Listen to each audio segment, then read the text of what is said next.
उत्तर प्रदेश से लेकर के आपके यहाँ तक कुछ चेहरे निकल आए 5 लाख रुपए की पोटली लेकर। उन्होंने कहा ये 5 लाख रुपए ले लीजिए और घर वापस आ जाइए, घर वापसी कर दीजिए, ईमान से मुकर जाइए और हमारे यहाँ आ जाइए। मैंने सोचा एक नज्म कही जाए, लेकिन उस नज्म की तमहीद में मैं ऐसे तमाम सरफिरे चेहरों को एक वाकया बताना चाहता हूं कि आप दौलत से ईमान का सौदा करना चाहते हैं, शायद आपने आंखें बंद कर रखी हैं, आप कितना भी भला बुरा कहें इस्लाम को, कितना भी बदनाम करने की कोशिशें करें, लेकिन आप भूल रहे हैं कि इस्लाम तो ऐसा मजहब है कि जब जब उसे दबाने की, बदनाम करने की कोशिशें की गई हैं, वो और बुलंदी के साथ दुनिया के सामने आया है। 1400 सालों की तारीख इस बात की गवाह है। मैं बेगूसराय में खड़ा हूं, मैं लखमीनिया में खड़ा हूं, लेनिनग्राद कहा जाता है इस इलाके को। यहां खड़ा होकर मैं पूरी जिम्मेदारी से हिंदुस्तान का एक जिम्मेदार नागरिक होकर के इस मंच से दहशतगर्दी की कड़े लफ्जों में मजम्मत करता हूं, मुखालफत करता हूं, निंदा करता हूं, क्योंकि जहां दहशतगर्दी है वहां इस्लाम नहीं हो सकता और जहां इस्लाम है वहां दहशतगर्दी नहीं हो सकती। क्या सच बात। ये जो चेहरे आपके सामने नजर, मुसलमानों जैसा लिबास पहने हुए ये जो चेहरे नजर आ रहे हैं, हमारा आपका चोला ओढ़े हुए, दरअसल वो मुसलमान नहीं हैं, वो कुछ लोगों के पाले हुए ऐसे चेहरे हैं जो सिर्फ इस्लाम को बदनाम कर रहे हैं। आप कहते हैं कि इस्लाम खून बहाने की इजाजत देता है, मैं तो पूरी जिम्मेदारी से कहता हूं बेगूसराय वालों कि जो मजहब वजू करते हुए नाहक पानी बहाने तक की इजाजत न देता हो, वो खून बहाने की इजाजत कैसे दे सकता है। मैं पूरी जिम्मेदारी से यह बात कहता हूं, मैं कड़े लफ्जों में मजम्मत करता हूं। कभी इस्लाम कभी मासूमों का कत्ल करने की इजाजत नहीं दे सकता। अरे हम तो उनके मानने वाले हैं कि जिन पर रोज कूड़ा फेंकती थी एक बुढ़िया, एक दिन जब उस कूड़ा नहीं फेंक पाई तो आप हुजूर अकरम सल्लल्लाहु अलैहि वसल्लम उसका हाल चाल लेने के लिए उसके घर गए। हम तो उनके मानने वाले हैं। ये जो लोग हैं इनके खिलाफ खड़े होइए, दहशतगर्दी की मजम्मत करिए, क्योंकि दुनिया आपकी तरफ बहुत बुरी नजरों के साथ देख रही है। बोलना पड़ेगा। मैं ये कह रहा हूं दोस्तों कि जिस तरह बिस्मिल्लाह कहकर शराब पीने से हराम शराब हलाल नहीं हो जाती, उसी तरह अल्लाह अकबर कह करके किसी मासूम का कत्ल कर देने से वो कत्ल जायज नहीं हो जाता। हम मजम्मत करते हैं इसके। पूरे हिंदुस्तान के 30 करोड़ मुसलमानों की तरफ से कहना चाहते हैं कि आप हम पे इल्जाम लगाते हैं दहशतगर्दी को पनाह देने की। आप ये बात क्यों भूल जाते हैं कि मुंबई अटैक के बाद जो दहशतगर्द मारे गए थे, आप उन्हें हमारी कब्रिस्तानों में दफनाना चाहते थे। उस वक्त मुंबई का पूरा मुसलमान लिखित तौर पर लेकर के हुकूमत के पास जाता है और कहता है कि हम अपनी कब्रिस्तानों में दहशतगर्दों को दफनाने की इजाजत तक नहीं देंगे। आप इन बातों को क्यों भूल जाते हैं। ये बदनाम करने की साजिशें बंद करिए, ये घर वापसी की साजिशें बंद करिए। आप कभी लब जिहाद लेकर आते हैं, कभी घर वापसी लेके आते हैं, कभी गाय लेके आते हैं, फिर कैराना लेकर के आते हैं, और अब आप जाकिर नाइक साहब को बदनाम करने की कोशिशों में लगे हुए हैं। हमारा अकीदा भी कैसा हो, हमारे मसलक अलग अलग हो, लेकिन ये बुरा दौर है। मैं आपसे गुजारिश करता हूं कि मसलकों की लड़ाई को मस्जिद और मदरसे तक महदूद करिए। सड़क पर एक नजर आइए, अपने खिलाफ होने वाले जुल्म के साथ खड़े होइए। आज नहीं खड़े होंगे तो आपका भी नंबर आने वाला है। मैं आपसे ये गुजारिश करते हुए नज्म शुरू करता हूं। वो कहते हैं 5 लाख लीजिए और घर वापस आ जाइए।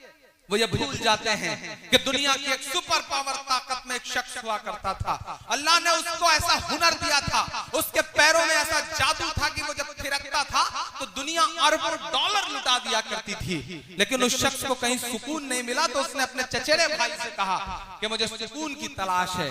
चचेरे भाई ने कहा सुकून चाहता है तो कुरान पढ़। उस शख्स ने कुरान पढ़ी और उसके बाद इस्लाम में दाखिल हुआ। उस शख्स का नाम था माइकल जैक्सन।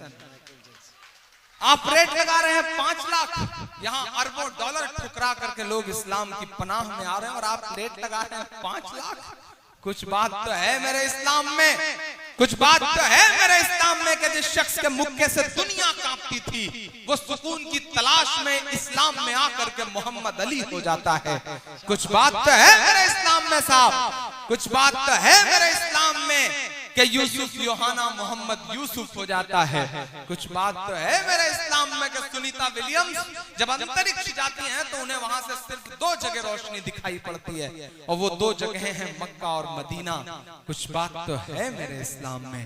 मैं एक नज़्म पढ़ता हूँ आपकी अदालत में साहब। ऐसे बहुत सारे चेहरे होंगे जिन्होंने शायद पहले नहीं सुना हो मुझे। मैं जिन चीजों के लिए या तो बहुत बदनाम हूँ या बहुत मशहूर हूँ, कोशिश करता हूँ कि वहां तक आपको पहुंचाऊं। पढ़ता हूँ साहब। कह रहा हूँ मैं ये नाप कर तोल कर, मैं हिम्मत करता हूँ मेरी आवाज से आवाज मिलाना। लबों पर हम सजा कर आयते कुरान निकले हैं, वतन पर मरने मिटने का लिए अरमान निकले हैं। जमाना अगर तुला है जान लेने पर तो क्या डरना, हथेली पर सजाकर हम भी अपनी जान निकले हैं। हथेली पर सजाकर हम भी अपनी जान निकले हैं। फैज भाई पढ़ता हूँ ना। कह रहा हूँ मैं ये नाप कर तोल कर, अपने ईमान की आवाज पर बोल कर, अपने ईमान की आवाज पर बोल कर, ख्वाब घर वापसी का जो बुनते हैं वो, ख्वाब घर वापसी का जो बुनते हैं वो, मेरी धड़कन सुने कान को खोल कर, मेरी धड़कन सुने कान को खोल कर। हम मोहम्मद के इस्लाम की शान पर,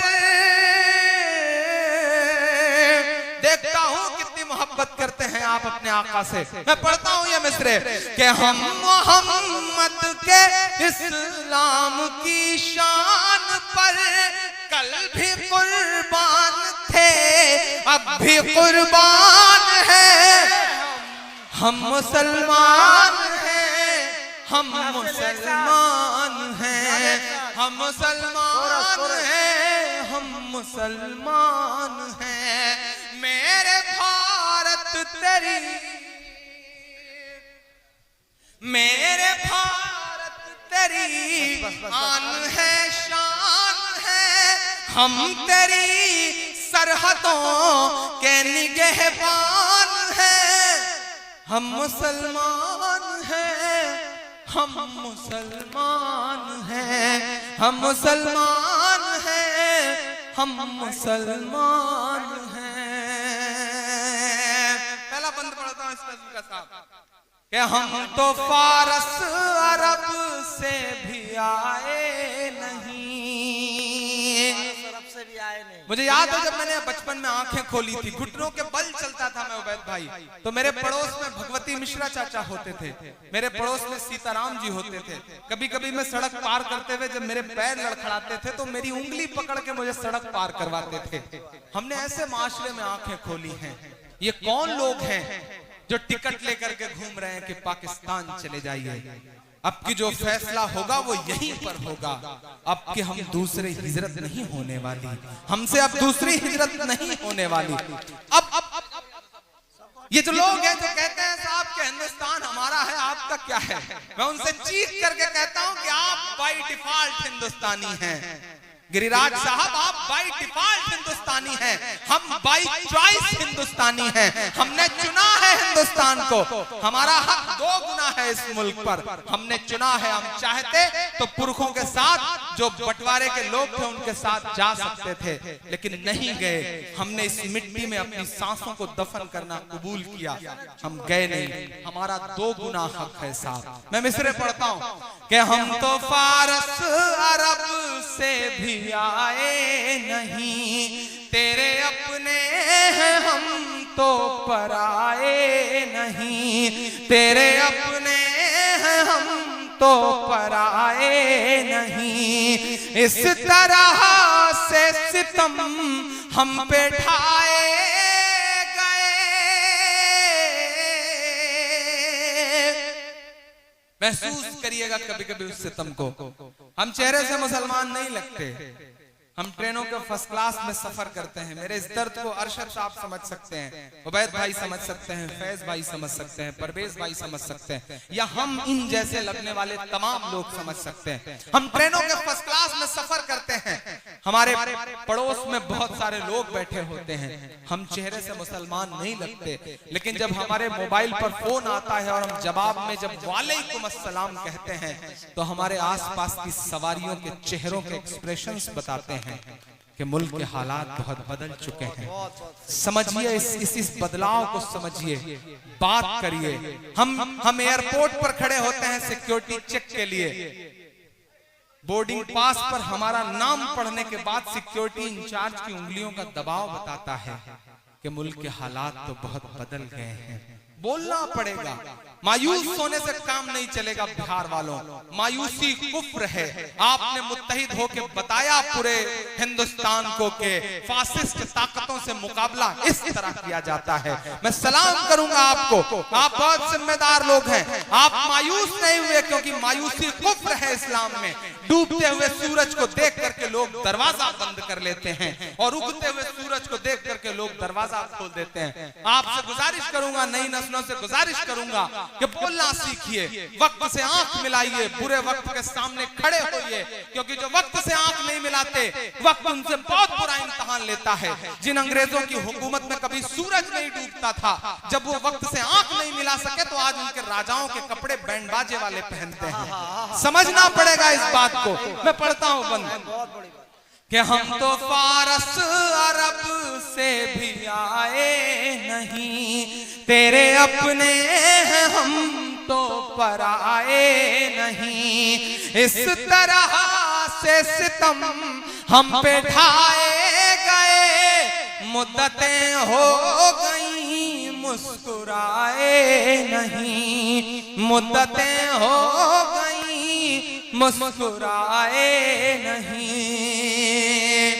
पटना से लेकर के दिल्ली तक इमरान प्रतापगढ़ी के मिस्रों की गवाह हैं हिंदुस्तान की हजारों इमारतें कि मेरे पुरखों की जागीरदारी है ये। ईमान में हरारत पैदा हो तो बताना जरा सुन करके कि मेरे पुरखों की जागीरदारी है ये, मत समझना कि हम लोग मेहमान हैं, हम मुसलमान हैं, हम मुसलमान हैं। मेरे भारत तेरी आन है शान है, हम तेरी सरहदों के निगहबान हैं, हम मुसलमान हैं, हम मुसलमान हैं। आखिरी बंद पढ़ता हूं इस नज्म का। घर वापसी, घर वापसी, घर वापसी। स्वामी जी, योगी जी, प्राची जी, कराना है घर वापसी तो मैं दो नाम गिना रहा हूं। अगर करा सकिए तो उनकी करवाइए। पूरे हिंदुस्तान ने बहुत पलकों पे बिठा के सुना है ये मिसरे, जिन पर मैंने कहा है वो तक चौंक गए थे ये मिसरे सुन करके। कहीं मैं पढ़ता हूं, सुनेगा कि सब पे लागू न ये कीजिए,